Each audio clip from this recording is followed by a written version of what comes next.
Sister, మీరు సమయం తక్కువగా ఉంది కాబట్టి మీరు రిఫరెన్స్ తీయక్కర్లేదండి. ప్రసంగి గ్రంథం 4వ అధ్యాయంలో ఏమని రాయబడింది అంటే, ఇద్దరు కూడి ఇండుట కంటే ఒంటిగాడ ఇండుట కంటే ఇద్దరు కూడి ఇండుట మేలు. అంటే ఇంతవరకు చెల్లూరు క్యాంపులో మన కిరణ్ గారు ఒంటరిగా ఉన్నారు, జాలియన్ క్యాంపు. మరి సిస్టర్ గారు కూడా జాలియన్ క్యాంపులో ఒంటరిగా ఉన్నారు.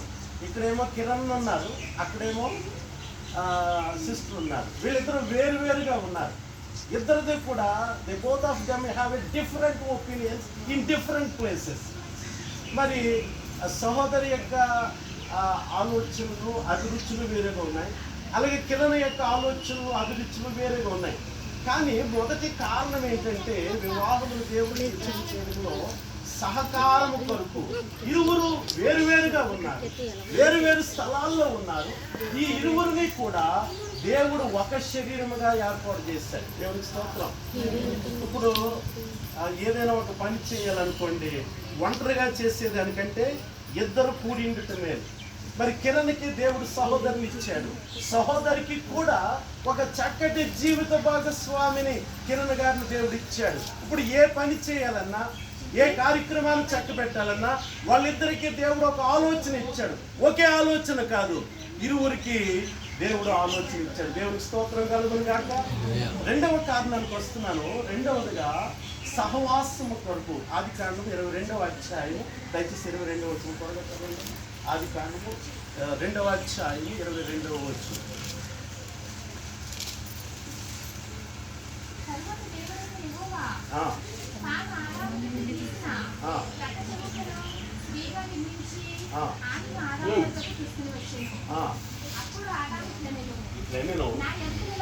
నా ఎముకలో ఒక ఎముక, నా మాంసములో మాంసము. దేవుని బిడ్డలారా గమనించండి, దేవుడు ఆదామును చేశాడు. ఆదామును చేసిన తర్వాత చాలా కాలం వరకు హవ్వ లేరు. ఆదాము చాలా సార్లు సృష్టిలో ఏదైనా తోటలో ఉంటున్నప్పుడు కాకులు చూసేవాడు, పక్షులు చూసేవాడు, జంతువులు చూసేవాడు. తన మనసులో అనుకునేవాడు, ఎవరికి బాగా చెప్పేవాడు కాదు.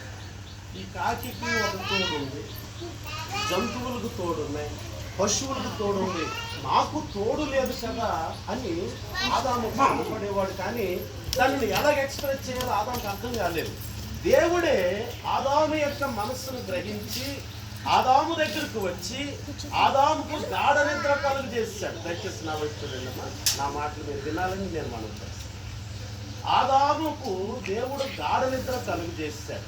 వీళ్ళ వైద్యులు సర్జరీ చేసే ముందు, ఆపరేషన్ చేసే ముందు మత్తు మందు ఇస్తారు. ఏం చేస్తారు చెప్పండి? చాలా సంవత్సరాల క్రిందట వరకు కూడా ప్రపంచంలో వైద్యులు సర్జరీస్ చేసేటప్పుడు మత్తు మందు ఇచ్చేవారు కాదు. అప్పటికి మత్తు మందును కనిపెట్టలేదు. జేమ్స్ సింప్సన్ అనేటువంటి ఒక క్రైస్తవ విశ్వాసి ఒకరోజు బైబిల్ చదువుతున్నాడంట. బైబిల్ చదువుతుంటే దేవుడు ఆయనతో మాట్లాడాడు. ఆదికాండం 2వ అధ్యాయంలో ఏమని రాయబడిందంటే, అప్పుడు దేవుడైన యెహోవా ఆదాముకు గాఢ నిద్ర కలుగు చేసి అతని యొక్క ప్రక్కటి ఎముకలలో ఒక ఎముకను తీసి, అంటే దేవుడు గ్రహించాడు ఆదాముకు ఇప్పుడు ప్రక్కటి ఎముకను తీయాలి. అవ్వమని దేవుడు ఎట్లా చేస్తాడమ్మా? వివాహం అంటే ఏంటో మీకు జాగ్రత్తగా వినండి. వివాహం అంటే కిరణ్కి ఒక ప్రక్కటి ఎముకను దేవుడు సిద్ధపరిచాడు. ఆ ప్రక్కటి ఎముక ఎక్కడ ఉందంటే కిరణ్ ప్రక్కనే ఉంది. హల్లెలూయా. ఇప్పుడు డాక్టర్ గారి దగ్గరికి వెళ్ళగానే ఈ పన్ను కాడ ఏదన్నా చిన్న పని చేయాలంటే ఆయన మొత్తం ఇస్తారు. ఒకవేళ కానీ మొత్తం ఇవ్వకుండా కానీ మీకు కానీ డాక్టర్ గారు చేశారనుకో, బాబోయ్ బాబోయ్ బాబోయ్ నన్ను వదిలేండి, నేను వెళ్ళిపోతానంట. ఏ ఆపరేషన్ అయినా. అంత క్రితము వైద్యుల దగ్గరికి రోగులు వెళ్ళినప్పుడు కడుపును కోసేసేవాడు, క్యాక్ వేసేసేవారు, కాళ్ళు చేతులు పట్టుకునేవారు, నోరు నొక్కేసేవారు. చాలాసార్లు కొంతమంది రోగులు చచ్చిపోయేవారు. అటువంటి సమయంలో ప్రపంచంలో ఒక క్రైస్తవుడు, ఒక యవనస్తుడు వాక్యం చదువుతున్నప్పుడు దేవుడు ఆయనతో మాట్లాడాడు. దేవుడు ఆదాముకు గాఢ నిద్ర కలుగు చేసి, దేవుడు ఆదాముకు సర్జరీ చేసే ముందు మత్తు ఇచ్చాడు, గాఢ నిద్రను కలుగు చేశాడని జేమ్స్ సింప్సన్ క్లోరోఫార్మ్ అనేటువంటి ఒక మత్తు మందులు. అంటే ఈ రోజున ఫిజిషియన్స్ సర్జరీ చేసే ముందు ఆపరేషన్ థియేటర్కి అందరికంటే ముందు మత్తు ఇచ్చే డాక్టర్ అనుకుంటాడు. ఆ గ్యాంతీషియా ఇచ్చిన తర్వాత దీనిని ఎవరు కనుగొన్నారంటే యేసు ప్రభువును నమ్ముకుని బైబిల్ చదువుతున్న ఒక క్రైస్తవుడు, ఒక విశ్వాసి జేమ్స్ సింప్సన్ దానిని కనుగొన్నాడు. కాబట్టి ప్రియులారా, ఆ తర్వాత ఈ రోజు వరకు కూడా ప్రపంచంలో మత్తు ఇచ్చిన తర్వాతే ఏం చేస్తున్నారు చెప్పండి, సర్జరీ చేస్తున్నారు. అలాగనే దేవుడు ఆదాముకు గాఢ నిద్ర కలుగు చేసి ఆ ప్రక్కటెముకలలో ఒక ఎముకను తీసేశాడు. పురుషులారా, మీ యొక్క ప్రక్కటెముకలు చెక్ చేసుకోండి. మీ ప్రక్కటెముకలలో there was a bone redeemed by the time of Adam itself. ఆదాము కాలంలోనే, ఆదాము దగ్గరే ఆ యొక్క ప్రక్కటెముక తీయబడింది.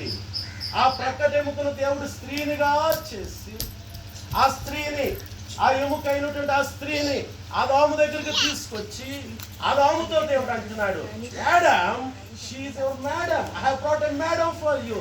ఆదాము, నేను నీకు ఒక భార్యను తీసుకొచ్చాను. అప్పుడు ఆదాము అంటాడు, ఆదాము పాట పాడాడు. ఏం చేశాడమ్మా? ఏమని పాట పాడాడు తెలుసా?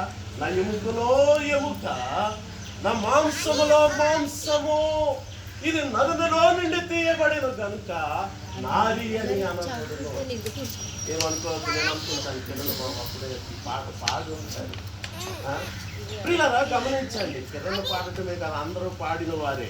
దేవుని బిడ్డలారా, ఈ యొక్క వివాహ వ్యవస్థను దేవుడు ఎందుకు ఏర్పాటు చేస్తాడంటే సహకారం. వారిరువురు ఒకరికొకరు సహకారముగా ఉండడానికి, వారిరువురు కలిసి దేవుని వాక్యాన్ని చదవాలి, దేవుని సన్నిధిలో ప్రార్థన చేయాలంటే సిస్టర్ గారు చేస్తారు ఈసారి. కాబట్టి రెండవదిగా సహవాసము కొరకు, for fellowship. The marriage was designed for the purpose of fellowship. సహవాసము కొరకు, సహవాసం. ఇరువురు కలిసి ప్రేమతో నేను మనవి చేస్తున్నాను, దేవుని యొక్క వాక్యాన్ని బైబిల్ గ్రంథాన్ని పట్టుకుని